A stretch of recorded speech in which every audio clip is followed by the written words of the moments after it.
Mole Brothers is supposed to be on this panel. They may show up. They don't have a big team here with them, so hopefully they're very busy, and that's why they are delayed, and they will come. And if not, we will carry on.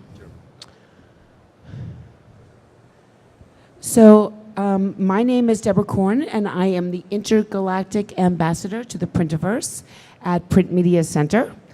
And my job is to provide printspiration and relay resources to the print and marketing community, which you're all part of.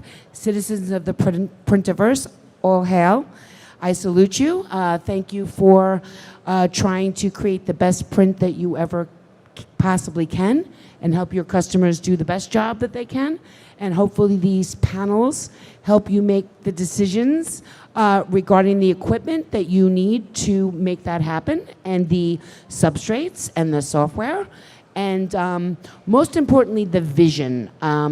You know, I talk about this a lot. When people start getting technical on these panels, I get a little testy, because at the end of the day, yes, that sort of information is important, but to me that's sort of like the secondary step of the conversation.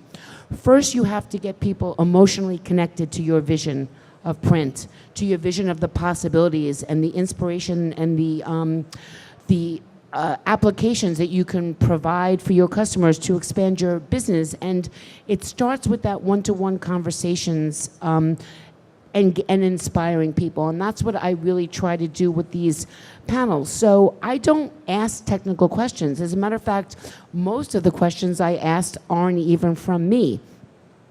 I host Print Chat every Wednesday, 4 p.m. And every year before the show, I ask the community what they're interested in. And then after I find out what they're interested in, I formulate panel topics. And then once I formulate the panel topics, I go back and ask the community what would they ask a panel on this topic. And voila, I have their questions. Because I'm not a printer. I would never buy any equipment. I don't understand how it works half the time. I just want to know as a print, wait, this is important. I'm a print customer. I only care what it can do and how it's going to help me.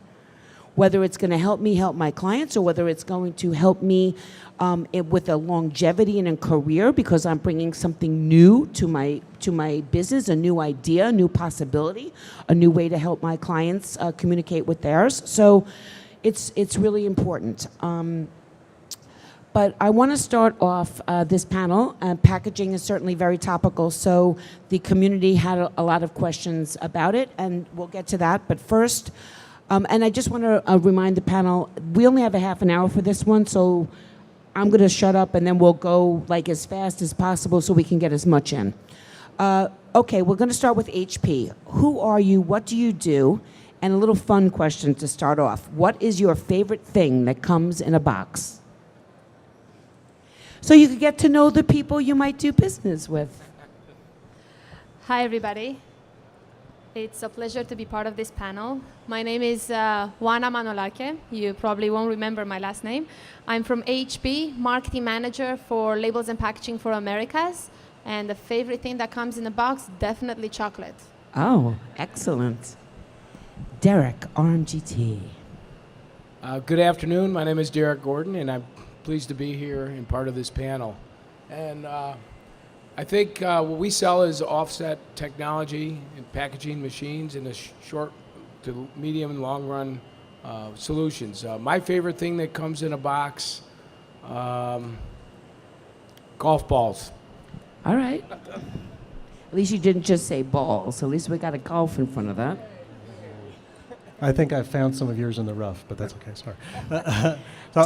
Hi, my name is Don Allred. I'm with Memjet, Vice President of Packaging for them. Our company is a little different than the others over here in that we provide inkjet writing systems to partners who make printers, and we have like 35 some printers. There's probably a dozen or 2 dozen products here on the floor that have our materials in it. So my favorite, I have to say, chocolate's pretty good. I think I'll go with that. Thank you. Eric will use that microphone. Eric Holdo, Kanika Minota. Eric Holdo, the Vice President of Graphic Communications and Industrial Print line of business for Konica Minolta. And I would say that my favorite thing, besides chocolate, because that's an easy one, I'd like money in a box. Ooh, Does that work? I like it. Okay. Money in a Money box, yes. Money box. I think they call that like a piggy bank, but that's okay. Marianne Greers, GPA. Hi, I'm Mary Ann Gears, Senior Vice Gears. President of Corporate Strategy for GPA. And chocolate would have been my number one, but number two would be perfume. Oh, I like that very much. Okay, so the print chatters, as I mentioned, were not convinced that packaging was something that they needed to be involved with. Most of them are commercial printers. And so what I wanted to do is start this panel off from your perspective and purely evangelical and not product at all, make a case to commercial printers to incorporate packaging into their offerings. Juana? Right. So, first of all, let's take into consideration some external factors. For example, Earth population is growing more than we've ever seen in the past. That means more products, more packaging that will have to be in the market. We cannot escape packaging the way we escape a lot of other marketing channels out there. So, number one reason is, of course, the demand and the existence of packaging around here. Then, if you think about your clients, if you're a commercial printer and think about your clients, I'm sure that a lot, if not most of them, actually have packaging within their products. While they're producing their DMs or some of the brochures, they have a component of packaging within their products. And packaging is so important. I mean, everything that we buy is driven by packaging. The way we put on the best suit or the best dress to go to an interview is the same with the packaging products. First impressions really matter. Thank you so much. Derek, we'll just go down the road for this one, okay? RMGT. Representing Offset, by the way. I think that's important to mention. Absolutely. Yes. Well, to follow up on a great response here from the young lady next to me, more and more our eyes are driven by visual connection, and that's what packaging does, is sell your product. Can everybody hear him Isn't it- back there? Okay, sorry. Everybody's good? The visual impact of that package sells your product day in and day out. I know we're all attracted to what we see in the shelves in the stores, or now even on the internet when you go on and you're looking and buying something through Amazon or whoever it may be. You look first and foremost on how they're selling that item, and it's the appeal of the package. So more and more today, adding high-end quality glitter or foil, whatever it may be, how do we produce that? How do we make that package pop is more and more what sells the product inside today. Thank you so much. Don Memjad. Thanks. I think the commercial printers need to look at their own operation as well. So they've got all the tools virtually necessary there. They have workflow, they have basic capabilities, they know how to handle files, they know how to move forward. It's a small move and a low-risk endeavor for a commercial printer to bring on and add the capability of doing a little bit of package-type printing into their same operation. Thanks so much. Eric Kanaka-Minolta. Well, it's interesting. I think that this represents what we've seen cyclically in the market many, many times, where technology has gotten to a point where certain technologies have allowed a commercial print shop, or what may have been a competitor to a commercial printer 25 years ago, to enter an industry. And let's face it, walk into a health food store, walk into any store, and you'll see short-run product, nutraceuticals, cosmetics, things like that are being sold. And those are even at the higher end, online presence. Look at Shark Tank. The people that come through Shark Tank have to package their product. And that's not necessarily the sweet spot space for many of the larger converters out there and package printers out there. And there is an opportunity for the commercial printer to work with the brand manager. That's where you live today. You work with brand owners, brand managers, CMOs, whatnot, and their creative agencies. Work with them to extend that reach into the packaging market. But what if they're just a printer that doesn't maybe, it's just on the corner or something like that? Well, I think that, again, prototyping is a potential area of opportunity. It's not all about necessarily doing the larger runs. And eventually, believe me, you're not going to probably do it on a digital device. You're going to want that offset press to do it. But there's a lot of stuff that's very short run that needs to be either prototyped or very small run pieces that, there's a lot of that out there in the marketplace that can be had as an entry point, especially in the folding carton space. Thank you so much. Marianne. You mentioned a little bit about the retail environment, but the biggest trend that we're seeing right now is the packages that I trip over when I come back when my husband buys from Amazon. And so if you think about these brand managers trying to create what we call the brand love, it's really the package and the label that you get on your porch. So not only are we talking about what's happening in the retail and what you see there, but it's really that experience when you open it up, because that's a whole different arena that's happening right now, and the market's reinventing right now. You want to add something to that? Sure. Well, a follow-up to it, it's not only the image and what catches their eyes, but now today, with the advancements with some of the curing we have in offset as well as digital, is you're seeing, and I shouldn't say seeing, you're feeling more of the package, the soft touch package. I mean, almost every box I'm coming across these days in a high-end shop, whether or a high-end market space, has got soft touch coating or some sort of reticulation on it. So it's not about only what we said was the visual, but the feel. And you're seeing more and more of that. So that's the image you portray with what you're selling. Okay, so this is a combo question from two different print chatters. One of them is Joanne Gorin. She's the director of marketing for Avanti Software. And the other one is the representative from Minutemen International, the entire quick printing. What do you call those people? Do you call them quick enterprise printers? What do you call them? Franchise printers, representing all of them. So they have a vested interest in packaging. But understand that, because that's the perspective that this question comes from. And what they would like to know are, what are the biggest packaging vertical markets being served by commercial printers with your products, and which products? Juana? We saw a high increase in interest in packaging from our commercial printers. And if I need to think of one application that becomes the easiest to kind of experience with the technology that they have at the moment, the commercial HP Indigo technology, that would be more towards folding carton. First of all, because it has a similarity to what they currently produce, which is sheet fed. The 30,000 is the folding carton press that we have at the moment, and it's very similar to the HP Indigo 12,000 or 7,900.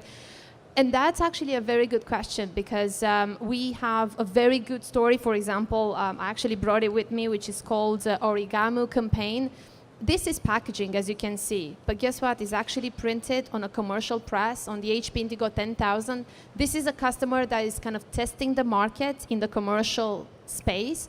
And then we see a high increase in adoption of the labels press, because, as I said, a lot of our customers in commercial out there recognize the advantage they would have to acquire a labels press and offer that as an added value. So we see a lot more adoption of the HP Indigo 6800 in addition to the commercial presses that they have.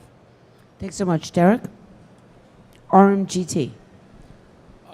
Just to follow up here with her point, they've got a very impressive short-run solution in the digital space. It's very impressive. Sorry, they can do. No, go. It's me.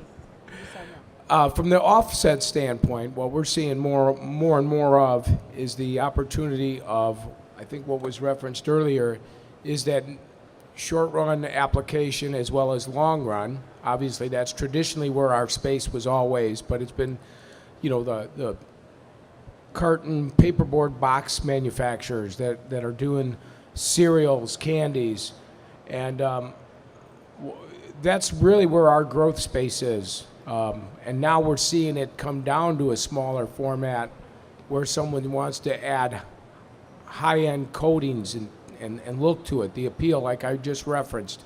So that's more of our our direction in the offset space. Thanks so much. Memjet. Hi, so we have a couple of customers demonstrating such of these applications here today.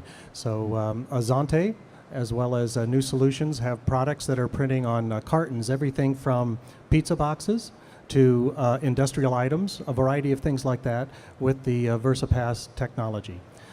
We also have a number of label companies that are printing. Their primary success area has been in food and beverage and lower volume output. So that's with the VersaPass technology, and coming down the road will enable them to move up market.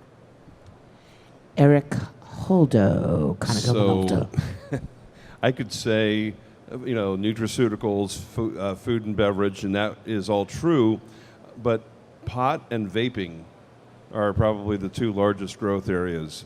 And we're seeing, I hate to tell you, my marketing department's going to kill me, but it really is true. We're actually seeing anywhere from Las Vegas to Denver to Seattle and other areas, one of the major growth areas for small printers who are entering the market is in the cannabis product market and the vaping market, and it's incredible growth. And we've seen shops flip from having traditional copy shops to moving that all out, and all they're doing all day long is label printing and package printing.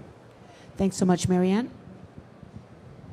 So with our substrates, everything from candy, which is very big, craft spirits. If you go to any street corner, I think in Chicago, there's a craft spirit place. So that's everything from the boxes to the tags to the labels. Same with the craft beer, and you stole my thunder on the cannabis, but cannabis is a huge market, especially for the smaller printers. These are not big packages, they're small, and let's be frank, these are not educated people on what they're buying, and they're using the packaging and label to educate the market. And I mentioned this a few times because I've been saying this for like 2 years, that this is an untapped market. And what's interesting is that, and listen carefully to this, print gives the medical marijuana distributors credibility, because otherwise they're drug dealers, and that's how they're perceived. So they are actually using the highest end print they possibly can to show that they're serious about their business. When you go to a fancy restaurant and you get a stinky menu, you think different of it. So they, when they hand you business cards are especially very important to them. So go in with business cards. Go in and with the very, they like the thick ones, they like the one embossed. They think back to like the 80s or something when everyone was like, oh, what's that movie, American Psycho or something, with the business cards, right? But it's like that. Elevate, you can get in there with that. Jamie, any questions yet? Okay, both of them have been answered already. Okay. RMGT, we actually had a specific question for you from the community. This is from Stephanie Gatton, and she print chats every Wednesday from Australia. She gets up at like 6 o'clock in the morning. Okay. Shout out to Stephanie Gatton, eh? Do you see offset becoming niche same way letterpress has with a younger generation? And how are you keeping offset topical with designers and providing education about your presses to the print customers? Thank you for the question. It's a good question. We obviously, at this point, we have to recognize how do we dress up the product that we're producing. And with our capabilities, different types of LED, UV technologies, whether it's conventional and LED technology, we're able to add a lot of flair to it with a lower carbon footprint, as you will.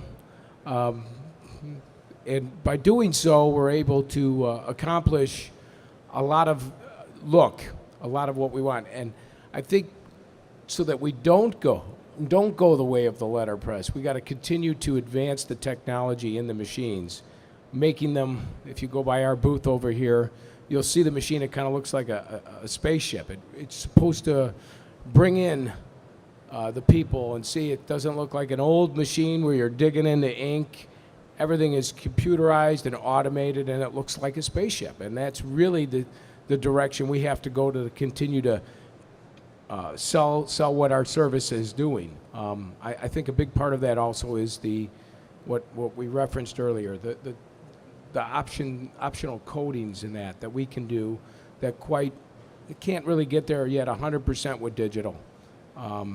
But they're making great advancements too. So I hope that answers the question. Want to follow up? Yeah, no, keep going. If I can just add a comment or two, I think many converters for years and continuing on are looking at a blended approach, having a hybrid press, adding digital capabilities to the existing offset, which keeps it relevant today.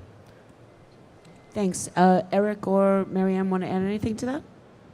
I mean, in the coexisting world with offset, in our case, embellishment and decorative, the coatings, dimensional coatings, foils, holographic, variable holograms, essentially, is where we can add value to offset into the offset world. And I would have to agree with that. You know, I talk a lot about inkjet, and all the printers who buy inkjet devices just want to go to their customers and say, print on this, instead of like slowly introducing it into their world, you know. Just do a personalized cover and do everything else offset. Do the whole thing offset and just do an insert inkjet.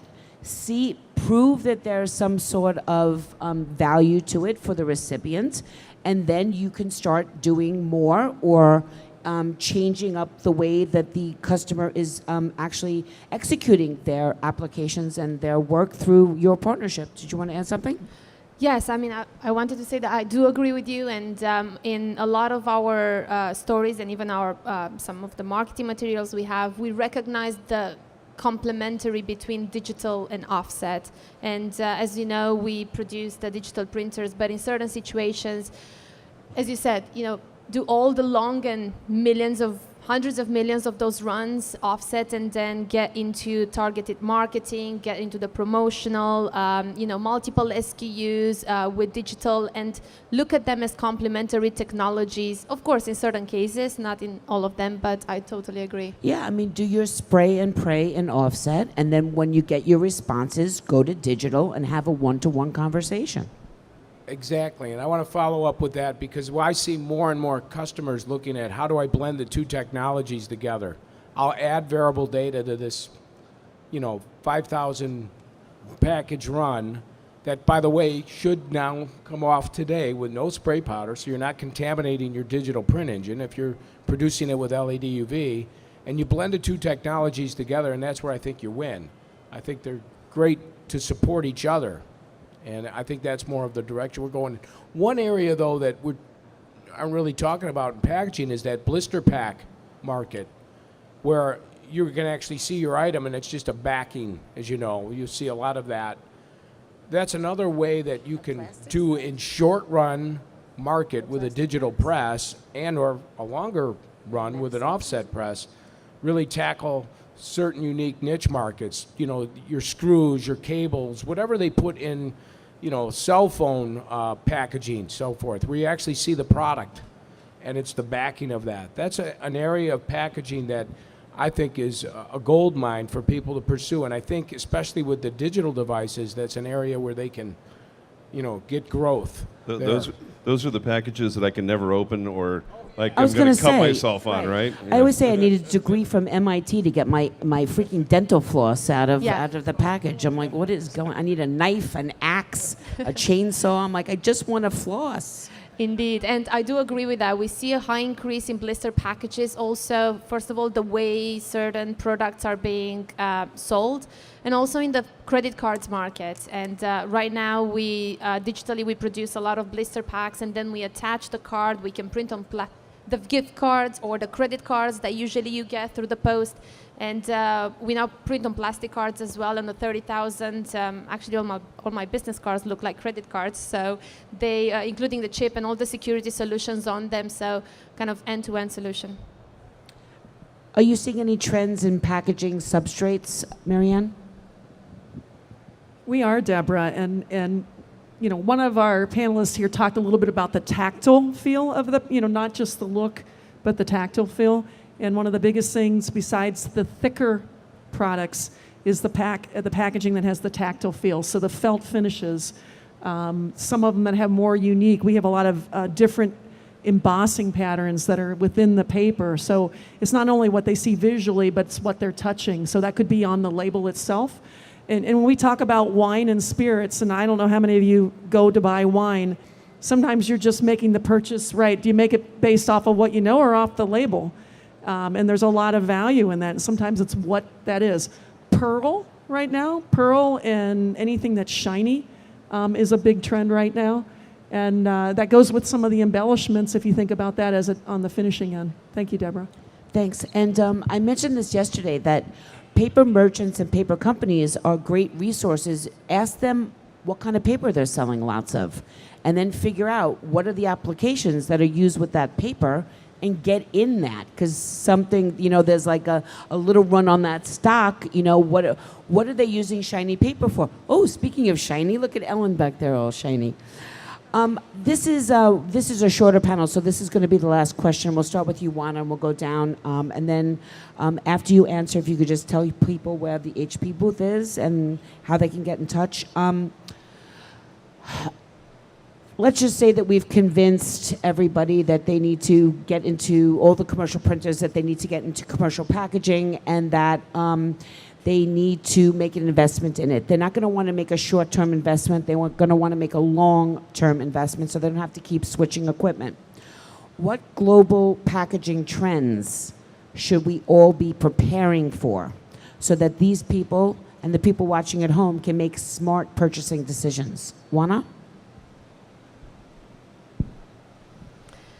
Right. From a trends perspective globally, we see quite a lot that actually leads to digital print, which we're, of course, happy about.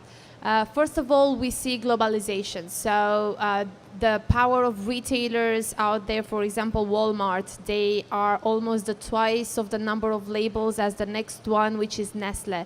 So this gives brands a huge challenge to stand out on the shelf, and they have less and less power, over the shelf. That means they need to be, quicker to action. They need to have brighter colors. They need to engage with consumers online and get that into their packaging. This also leads to e-commerce.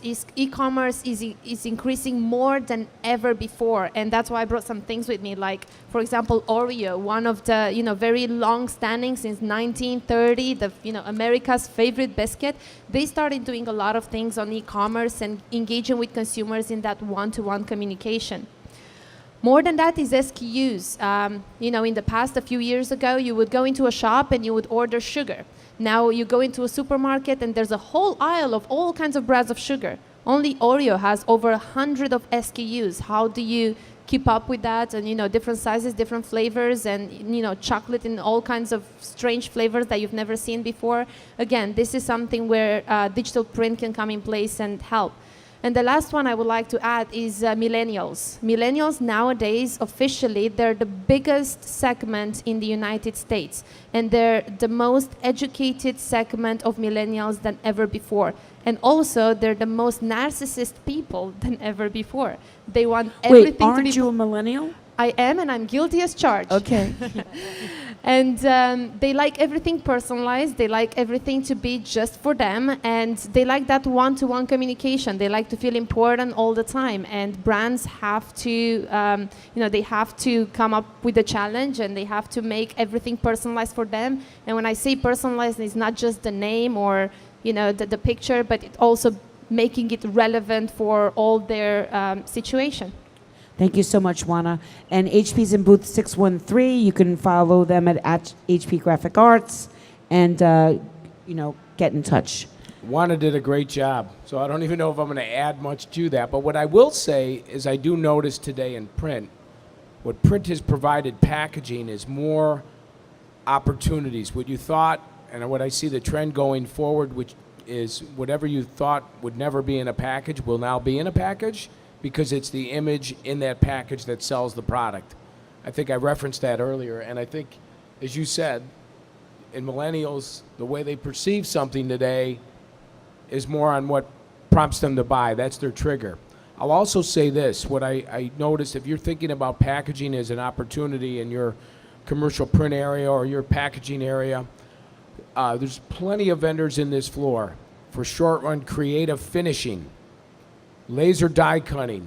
This was a thing that was never thought of in the past. I can't invest in that. I got to buy all this other stuff, and it's expensive.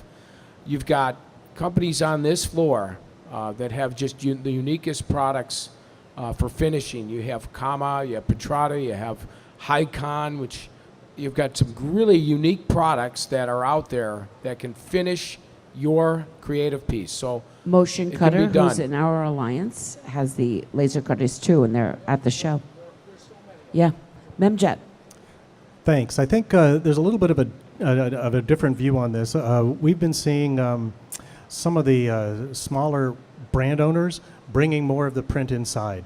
So for the ability to totally eliminate their scrapping, to be able to print today what they're producing today goes as well as in the cannabis area as well as some of the other areas where they're bringing it in-house to allow them to resort. That's one global trend we're seeing. The mid-size and the larger companies, we see a lot of the things they've described. I like to say it as trying to create an emotional appeal and an emotional link with the consumer. So a variety of things, artwork to attract loyalty programs, a variety of things are activities that they've been seeing, and I think will continue to grow. Just a quick point about Memjet. You can see our logo right over the top, so you know how to get there. And there's I should have samples. charged you extra for that, by the way. It's in all the pictures. The check is in the mail. You'll see some products that we have there, really that features Memjet's claim to fame, and that's low risk of entry, low cost capital. You can get in there with the VersaPass technologies, and we'd love to talk to you about our new technologies as well, the Duralink. Thank you so much. Eric Holdo, Conica Minolta. So I think that I'm going to go a slightly different way with my response. Everything that they've said is correct. But I also want to add the trend for things like chipless RFID, NFC circuitry printing, printed electronics, and of course embellishments like foil, dimensional coatings, things like that, new coatings, new substrates. But the reason I bring up the printed electronics and those items are that chipless RFID is a new technology. It's starting to emerge, and if you're looking at print platforms, look to see what that direction is for it, because it allows you to embed those things that are necessary. You go to Amazon Go stores, you put all your stuff in the cart, and you walk out the door. It knows what's in your cart based on how the package. They actually are putting a label on the package, but eventually it'll be a printed package. Pharmaceuticals are going to have requirements for tracking with RFID chip technology. Printed RFID and near-field communications can make a piece of paper interact with my phone, not taking a QR code, but just its mere presence next to it. So I can make a business card that I stick next to my phone, and it transfers into my phone. So there are examples of new technologies emerging that will hit the packaging market just as much as anything else. And when you're evaluating new technology, if you're going to make an investment in something that's going to be with you for 7, 10 years or longer, check the extensibility and the upgrade paths and where those products are going. Thank you so much, Marianne. Conica Minolta's in booth 2031. Oh, well, thanks for letting us know, Eric. I think besides the texture and the embellishments that we talked about, the other is speed to market with new products. And we talked a little bit about the millennials being kind of narcissistic, but they also want to be what's new, what's hot, and what's fast. And if you think about these brand managers, one of their biggest challenges is the length of time it takes to get a new product out. So when we think about digital or offset and we think about the substrates, it's what can they get quickly in small amounts that are worthwhile to put out. So we talk a little bit about thinking locally and acting globally in the packaging industry, right? Everybody wants to feel like it's their thing, right, locally, but it's also on the global side. So I would say it's speed to market and then just keeping up with the trends. What's new, what's hot. Thank you so much, everybody. I really appreciate your time, and everybody in the audience, I appreciate your time as well. Our next panel starts at 3:45. the in-house advantage, upping your end game with finishing. Kind of has the one-stop shop, print shop theme to it. Please mingle with the panel, get their business cards. They're here to talk to you. That's what these panels are all about. Oh yeah, we're going to take a panel picture, you guys, before you go.